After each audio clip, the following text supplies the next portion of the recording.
Hello guys, അസ്സാം വലൈക്കും. Welcome back to my channel. കുഞ്ഞു സുഖൻ്റെ പുതിയ വീഡിയോയിലേക്ക് എല്ലാവർക്കും സ്വാഗതം.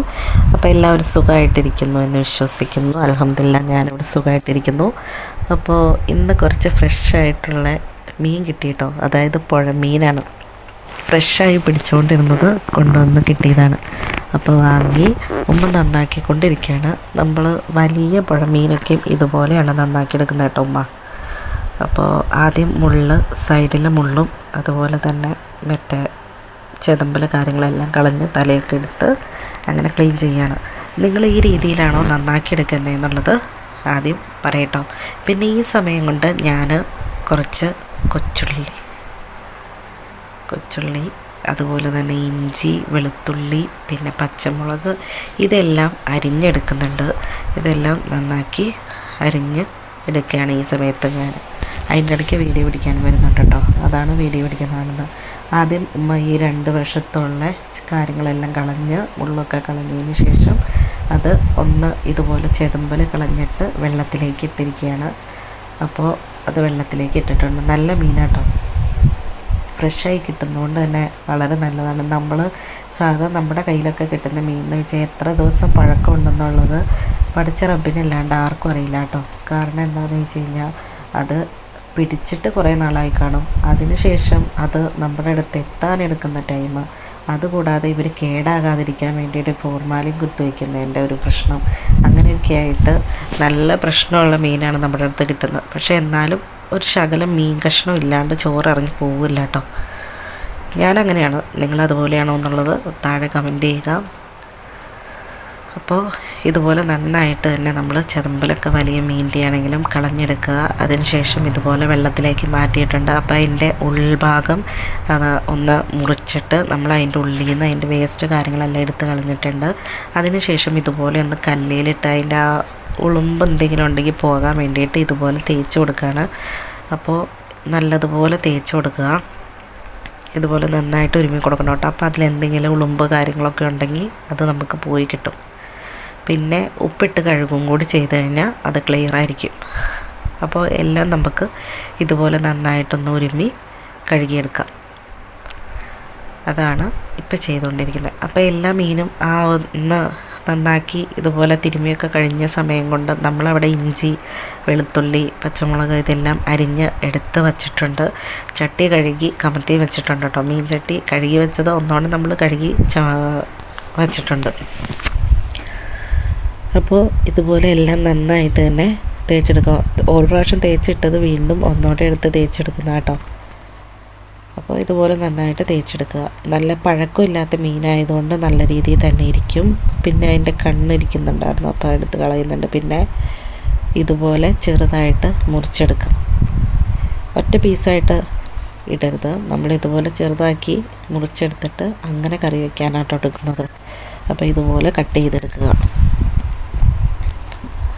അങ്ങനെ കട്ട് ചെയ്തെടുക്കുന്ന ആ ഒരു സമയത്ത് നമ്മൾ ഓൾറെഡി അടുപ്പിൽ തീ പയ്യെ പൂട്ടിയെടുക്കുന്നുണ്ട് കേട്ടോ. ഇതുപോലെയാണ് പീസാക്കുന്നത്. നല്ല കഷ്ണമുള്ള മീനാട്ടോ. ഓവറ് മുള്ള കാര്യങ്ങളൊന്നുമില്ല. നല്ല ടേസ്റ്റുമായിരുന്നു കറി വെച്ചപ്പോൾ കേട്ടോ. കറി വെച്ചപ്പോഴാണെങ്കിലും വറുത്തപ്പോഴാണെങ്കിലും നല്ല ടേസ്റ്റ് ഉണ്ടായിരുന്നു മീനിൻ്റെ. അപ്പോൾ നമ്മൾ ഇതുപോലെ കട്ട് ചെയ്ത് ഒരു പാത്രത്തിലേക്ക് മാറ്റി കൊടുക്കുന്നുണ്ട്. അപ്പോൾ ഒരു മീൻ കട്ട് ചെയ്തേക്കുന്നതാട്ടോ ഈ കാണുന്നത്. അങ്ങനെ എല്ലാ മീനും നമ്മൾ കട്ട് ചെയ്തെടുത്തതിന് ശേഷം വീണ്ടും നമ്മൾ കഴുകിയെടുത്തിട്ടുണ്ട് കേട്ടോ. ആ ഒരു സമയത്ത് തന്നെ നമ്മൾ കുറച്ച് മാറ്റി വെച്ചേക്കുന്നതാണ്.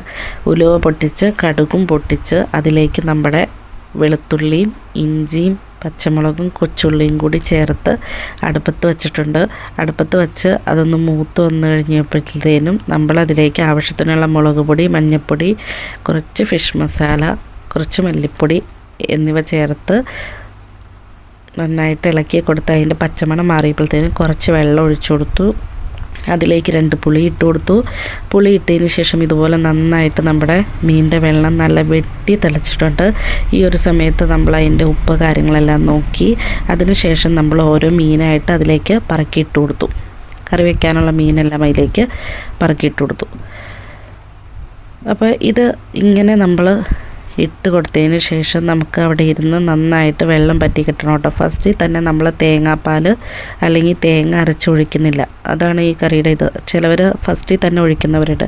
പിന്നെ ഇത് കണ്ടുകൊണ്ടിരിക്കുന്ന കൂട്ടുകാരാരെങ്കിലും വീഡിയോ കണ്ടിട്ട് സബ്സ്ക്രൈബ് ചെയ്യാതെയാണ് കാണുന്നതെങ്കിൽ ഒന്ന് സബ്സ്ക്രൈബ് ചെയ്തേക്കണേ. തൊട്ടടുത്തുള്ള ബെൽബട്ടൺ കൂടി എനേബിൾ ചെയ്ത് കഴിഞ്ഞാൽ ഞാൻ ഇടുന്ന വീഡിയോസൊക്കെ അപ്പം നോട്ടിഫിക്കേഷനായി കിട്ടുന്നതായിരിക്കും.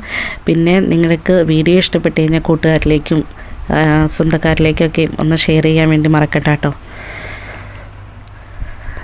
അപ്പോൾ അതിനൊന്നും ആരും വിട്ടു പോകാതിരിക്കുക. അപ്പോൾ പയ്യെ ഒന്ന് ലൈക്കോടെ ചെയ്തേക്കട്ടോ. അപ്പോൾ ഇതുപോലെ എല്ലാ കഷ്ണവും നമ്മൾ ഇട്ട് കൊടുത്തതിന് ശേഷം ചെറു തീ തന്നെ വച്ച് നമുക്ക് നമ്മുടെ മീൻ വേവിച്ചെടുക്കണം. നല്ലതുപോലെ വെന്ത് കിട്ടണം. അതിൻ്റെ വെള്ളമൊക്കെ പറ്റി വരണം. അപ്പോൾ ആ ഒരു സമയത്ത് തന്നെ നമ്മൾ ഓൾറെഡി വറുക്കാനുള്ള മീനും മസാല ഇട്ട് വയ്ക്കുന്നുണ്ട്. പിന്നെ നമ്മൾ ആ ഒരു വെള്ളം മീനെല്ലാം പറക്കിയിട്ടതിന് ശേഷം അതിലേക്ക് ചേർത്ത് കൊടുത്തത് കറിവേപ്പില കേട്ടോ. ഒരു ഇതിൽ കറിവേപ്പില അതിലേക്ക് വെച്ച് കൊടുത്തു. മുളക്, മഞ്ഞൾപ്പൊടി, ഉപ്പ് ഇത്ര ഇട്ട് നമ്മൾ ശരിക്കും മിക്സ് ചെയ്ത് വറുക്കാനുള്ളത് അവിടെ മാറ്റി വയ്ക്കുന്നുണ്ട്. വറുക്കുന്നത് പിന്നെ ചോറ് തിന്നണേൻ്റെ തൊട്ട് മുമ്പ് വറുത്ത് കഴിഞ്ഞാലാണ് ടേസ്റ്റ് കൂടുതലുണ്ടാവുക. അപ്പോൾ ഏകദേശം നമ്മുടെ കറിയുടെ വെള്ളമൊക്കെ തിളച്ച് ഇതുപോലെ പറ്റി തുടങ്ങിയിട്ടുണ്ട് കേട്ടോ. പിന്നെ ഇതിൽ നമ്മളിപ്പോൾ കണ്ടോ നല്ല രീതിയിൽ തിളച്ച് പറ്റി തുടങ്ങിയിട്ടുണ്ട്. ഈ ഒരു സമയത്ത് ആണ് നമ്മൾ തേങ്ങ അരച്ച് ഒഴിച്ചു കൊടുക്കുന്നത്.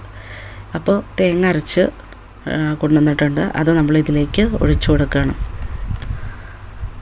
അപ്പം നമുക്കിതുപോലെ ഒഴിച്ചു കൊടുത്തതിന് ശേഷം നന്നായിട്ട് അടുപ്പത്തിരുന്ന് തിളച്ച് അത് വെള്ളം ഒന്നുകൂടി ഒന്ന് പറ്റി കുറുകി വരണം. അപ്പോഴാണ് ഈ കറിയുടെ ഫൈനൽ സ്റ്റേജ് എത്തുകയുള്ളൂ. അപ്പോൾ ഇതുപോലെയാണോ നിങ്ങൾ പുഴമീനൊക്കെ കറി വയ്ക്കുന്നതെന്നുള്ളത് താഴെ കമൻറ്റ് ചെയ്യുക. വലിയ പുഴമീനൊക്കെ ആണെങ്കിൽ ഇതുപോലെ കറി വെച്ച് നോക്കണം കേട്ടോ. അപ്പോൾ അടുത്ത നല്ലൊരു കൊച്ചു വീഡിയോയുമായി നമുക്ക് കാണാം. അതുവരേക്കും നമ്മുടെ ഈ പുഴമീനും കൂട്ടിയുള്ള കറികളും വിശേഷങ്ങളുമായിട്ടിരിക്കട്ടെ. അടുത്തൊരു നല്ല വീഡിയോയുമായി കാണുന്നവരെ എല്ലാവരും വീഡിയോ കണ്ട് സപ്പോർട്ട് ചെയ്യുന്ന എല്ലാ കൂട്ടുകാരും നല്ലത് വരട്ടെ എന്ന പ്രാർത്ഥനയോടെ താങ്ക് യു ഫോർ വാച്ചിങ്.